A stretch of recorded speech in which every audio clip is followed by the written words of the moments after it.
This dish right here ends up being 600 calories and 50 grams of protein. So step number one is to go ahead and measure yourself out.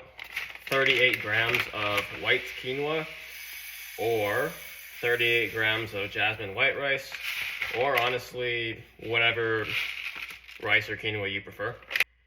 Then you're gonna wanna fill up with some amount of water. I don't exactly measure the water, but it's about this much.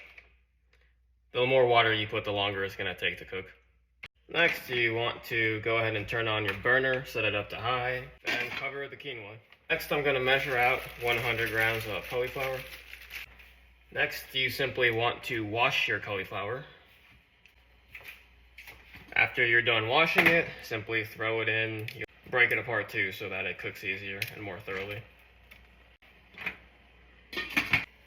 Next, go ahead and take 40 grams of whatever color bell pepper you like. And then measure it out. That's about 32 grams. Just gonna by hand break off a chunk. Close enough to 40. Throw in the bell pepper after breaking it apart. Oops. Recover that. I'm gonna measure out about 85 grams of portobello mushroom, or honestly, whatever mushroom you like. Wash your mushrooms. After washing your mushrooms, go ahead and break it apart and throw it inside. Give that a good mix. Next, we're going to want to add a half block of super firm tofu. What you want to do to make the texture of this better is that you want to freeze it overnight and then thaw it.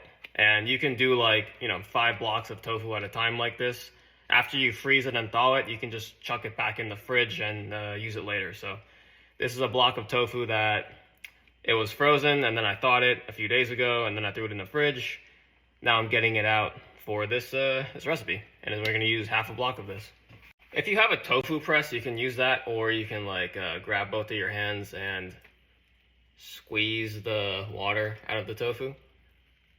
But I'm just gonna go over to my sink and do that real quick. So off camera, I just squeezed out all the water. Not sure if you can tell, but now at this point, I'm just gonna take this tofu block and measure it. 326 grams. So half of that is 150 plus 13. That's 163. So now, I'm gonna grab my bowl, tear out my food scale, and measure out 163 grams of super firm tofu, which will be about half. All right, 163 grams, and we're gonna store this in a Tupperware for later. Also, I completely forgot this, but go ahead and grab yourself some green onion. I recommend getting some fresh green onion and actually chopping it, but unfortunately, my local grocery store only had the prepackaged green onion, which is wasteful, because now I'm introducing more plastic waste. But unfortunately, it's all I could get my hands on. But anyways, measure out about 10 grams of green onion. Just throw that in there. Mix that all up. Next, measure out about 30 grams of some spinach. So that's 30 grams of spinach, or 1 cup. I'm just gonna go ahead and put that off to the side for now.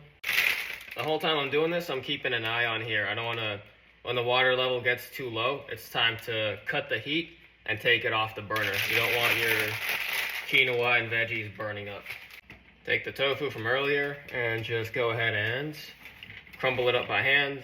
Okay. Now after you're done crumbling the tofu by hand, it's time to start adding some spices.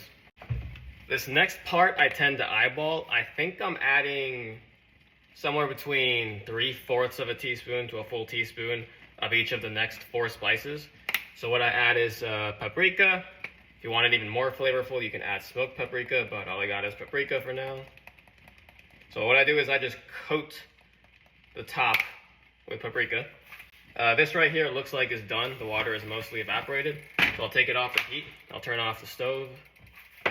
Next up, I'm adding some garlic. I'm adding some onion powder. Again, just coat the surface like this. I think it's the same quantity, 3/4 of a teaspoon to a teaspoon, something like that. Next, I'm going to add some chili powder. coat the surface with chili powder.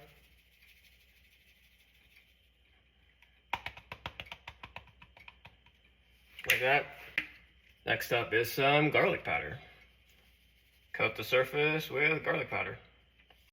This is optional. I'm adding a little bit of ground turmeric, and that's simply for the health benefits. I actually don't like the taste of turmeric that much, but I'm adding so little, it doesn't affect the taste of it, which makes me wonder if I'm even getting the health benefits, but whatever. I'm just gonna add a little bit, just like that.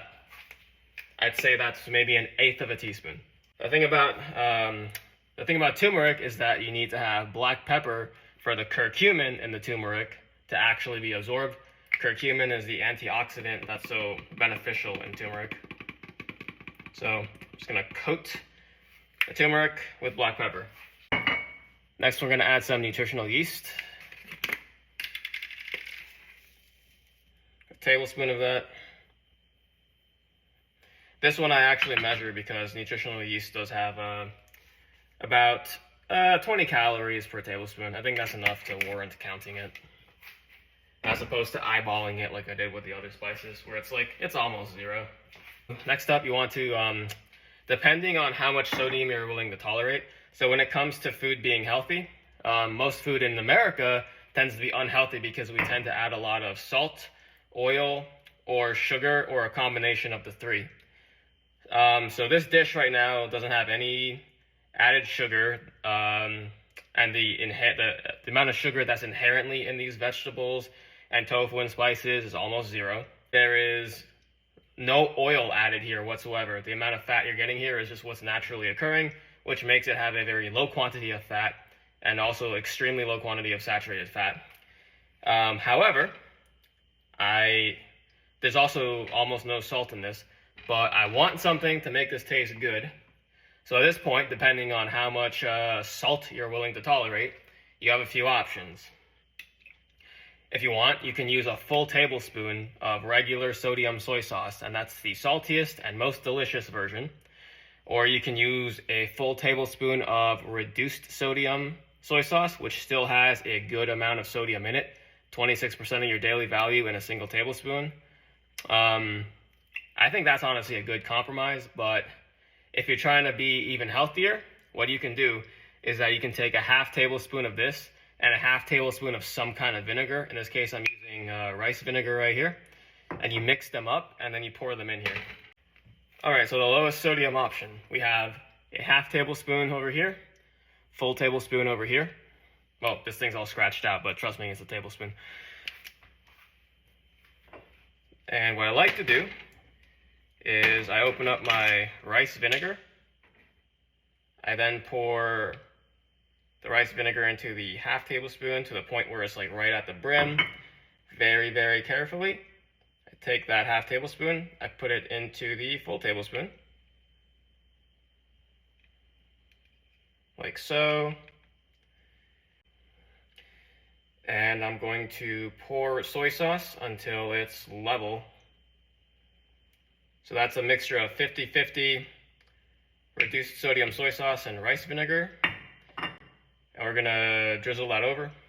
The reason I like to mix it up in the spoon is because if you don't do that, it becomes hard to mix all this up and get a consistent, like some parts of it are gonna be more vinegary, some parts of it are gonna be more soy saucy, and I don't like that. I want it like an even mixture. Next up, I'm simply going to mix all of this up. That's what it looks like when it's mixed up. Now take your pot, open it up. I actually like to throw the spinach in there first, and I like to break it apart.